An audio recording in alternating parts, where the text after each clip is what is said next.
What's up, weirdos? Welcome back to my channel. My name's Felicia. If you haven't yet, please hit that subscribe button and say hi to Toby. Hi. Hi, Toby. Okay, let's talk about this new movie called The Prodigy. So it was written by Jeff Butler, who has been a very busy boy this year. He wrote the script to the new Pet Sematary, as well as the new Grudge movie that's coming out later this year. And it was directed by McCarthy, whose work I don't know super well. He did direct the Easter section of Holiday, as well as this movie called At the Devil's Door, which I haven't seen, but I'm gonna put it on my list because it actually looks kind of interesting. But if you've seen it, let me know down below. Okay, so I saw the trailer for this movie and I really liked it.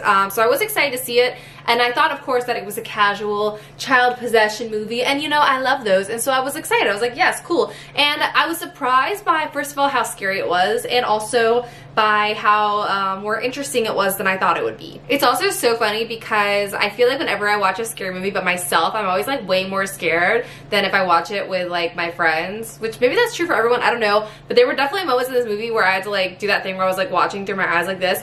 But to be fair, that's me with a lot of movies. It's so funny how much I love horror movies when really I'm watching a lot of them like exactly like this.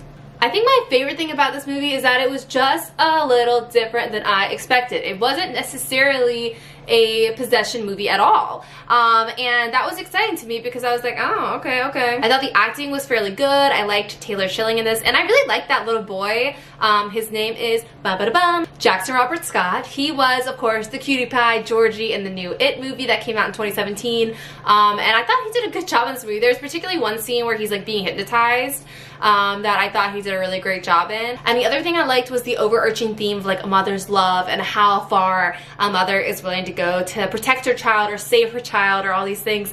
And I thought that ended up playing out in a really cool way throughout this movie because, of course, in this movie Taylor Schilling does all the traditional stuff that she has been told to do, like go to the doctors, go this, go that. And then when it's time to take it into her own hands, like that's it, she does it. There's not much thinking about it because it's her child. And like since I don't have children, it's sort of like I would just like run away, but like when it's your baby, like you can't.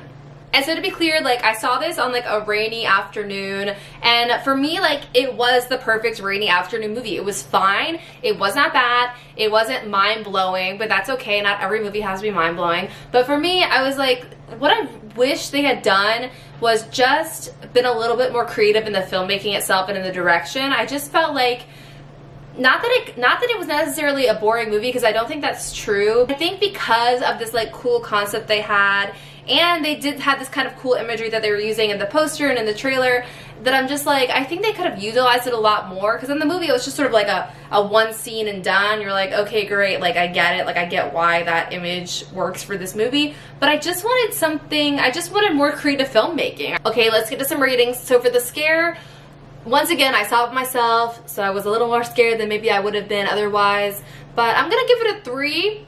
It was averagely scary. The gore was averagely gory, so I'll give that a 3 as well. There was one particular bloody scene that I had a hard time watching because it made me so sad. And if you recognize this face, you'll know what it is. But I'll say it in the spoilers. The cheese, I don't know, a 1, not very cheesy movie. And overall, I'll give this movie a 3. Like I said, it's an average rainy day film. It's not bad at all. I wouldn't say you need to rush out to the theater to see it. Like I always tell you guys, if I think something's really worth seeing in theaters, because I know movie tickets are expensive, and some movies like really like are helped by the huge sound system, the big screen, and that is true. But of this movie, I'm like, you would get the same exact experience I got just by watching it on your TV at home or your computer. All right, now let's get to a couple of spoilers.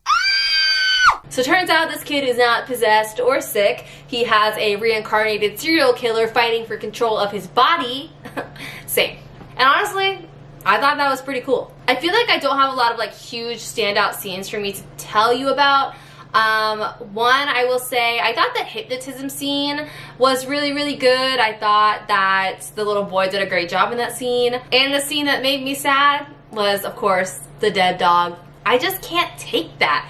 Oh my god, that's like the thing that always gets me in these like kid that's all messed up movies. It's just like, I'm like, please don't kill the family dog. Like, I understand like the devil or a reincarnated serial killer or whatever is in you, but please don't kill the family dog. That's just like too much for my heart to take, honestly, and like it always just makes me be like I have to look away. I have to look away. I cannot look at it.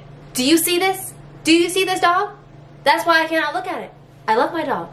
I love your dog. I love all the dogs that are in the whole world.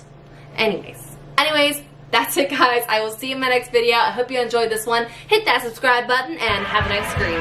Bye.